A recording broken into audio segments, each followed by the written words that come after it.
Alright, so this is probably going to be the last bit of Wriothesley's story quest.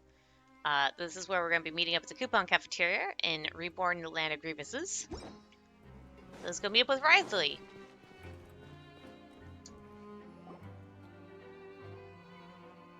Ah, Oh you're my, here. that looks pretty good. Paimon never forgets about meals.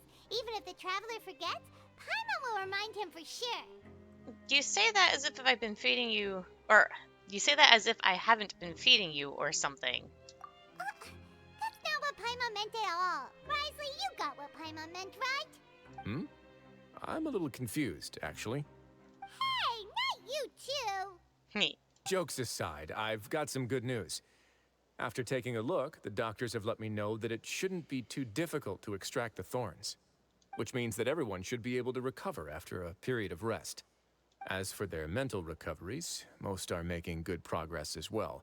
We've added a few who were more severely affected to a special observation list. You sure got everything taken care of, Wriothesley. I try my best. After all, it's my duty to take care of everything that happens within my territory. I have a question for you, actually. Please, go ahead.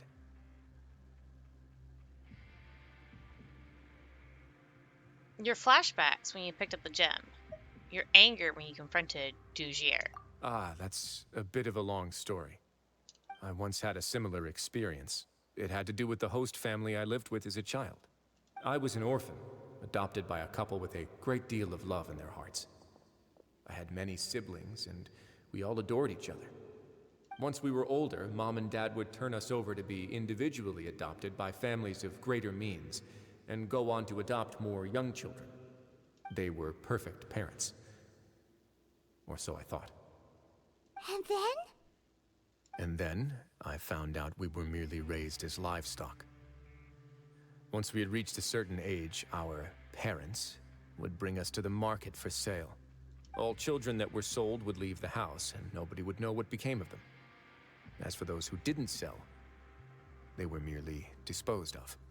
Did you know I once considered myself an extremely lucky child?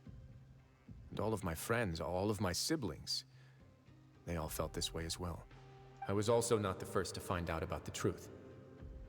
All those who found out before me were simply added to the disposal pile. I could never shake the feeling of irony every time I juxtaposed their tragic ends against our parents' adoring smiles.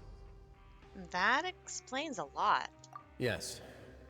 Like the society, my parents created a facade of joy, lied to satiate their desires, and even employed incredibly cruel methods to keep their grasp on power. They did all of that, but never considered how their actions would utterly ruin all the children they took under their wing. Worse, perhaps they never cared about that at all, but I did. So in the end, I killed them and set all of the remaining children free. I was convicted for my crimes and exiled to the fortress of Meripede. Ah. My methods were extreme, yes, but I was still a teenager at the time. I'd been betrayed by those I trusted most, and I didn't think that more moderate ways would solve the problem. My doubt and helpless anger pushed me forward until I got what I deserved. I don't really know what to say. It's all right. You don't have to tell me what you think. I've already committed to this path, regardless of what anyone may say about it. The least I can do is to make sure that the same tragedy will not happen again in my new home. Sorry to disturb you, everyone. Oh, it's Avis and Fasol. Are you two feeling better yet? It was all because you arrived in time. I managed to escape unscathed. Glad to hear it. We came here on impulse today, because we were hoping that you'd be able to lend us a hand, Your Grace. Please, go on right ahead. I'll do my best to help. Within reason, of course. It's... I'd like to be wedded to Avis here at the fortress. Oh my! Yeah, we met each other through the society and both fell into Dugier's trap. But even during our time there, we never doubted each other. We always believed that Dugier was manipulating us, trying to make us mistrust each other. And after this incident, we've come to believe that we've found the one for the rest of our lives. You could say we managed to make the best out of a bad situation. He didn't abandon me, and I didn't forsake him either. But we're still both prisoners. And we also aren't sure if the fortress is the best place to host something so celebratory. So we are just wondering, is our request a bit too out of line?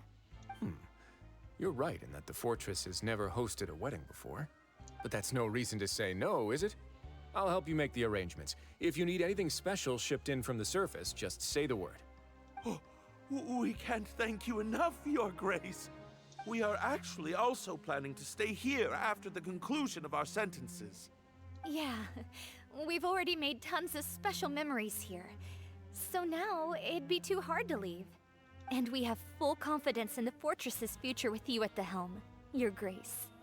Your trust is the highest form of praise. Hey, loosen up a bit. Shouldn't you be the happiest man in Teyvat to hear that people would like to stay of their own free will? Yeah. I'll always take a genuine expression of faith over any obligation to obey. That's really sweet.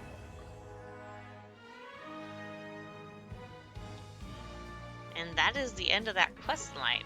However, aha, as I suspected, let's go claim our reputation rewards for completing that quest.